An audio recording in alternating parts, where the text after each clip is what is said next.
Now, when the media talks about what's happening with Israel, all you will hear about is how it will affect the Palestinians, and you will hear political agendas. But what is needed is to hear what the Bible says about the future of Israel before the return of Christ. Well, the main thing is this. Right before Jesus returns, notice what it says in Zechariah 14. In verse 2, it says that the nations will be gathered to Jerusalem to fight against it. So you see why we're always reporting on things that are happening with Israel. And in verse 3, it says that when Jesus returns, he will then fight against those nations that were gathered to Israel, and he will fight against them as he fights on a day of battle. So the nations will be fighting in Israel, and the only one who will be able to stop it will be Jesus.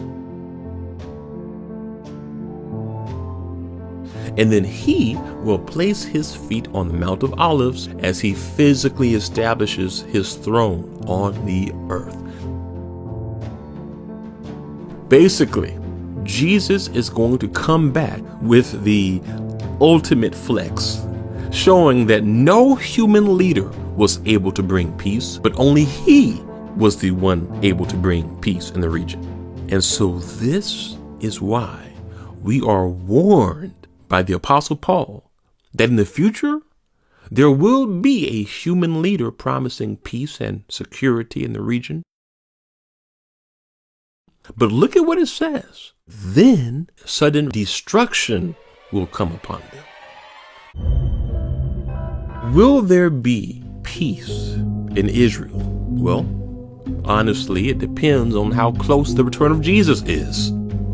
If the return of Jesus is decades away, okay, well then sure, there may be long-term peace and prosperity and everything in Israel can thrive for a while, absolutely. But if the return of Jesus is within the next few years, well then there will be a temporary false peace,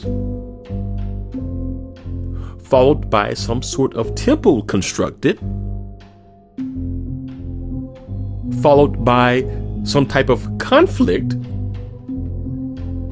followed by Jesus returning to be the bringer of true peace, followed by the millennial reign on earth.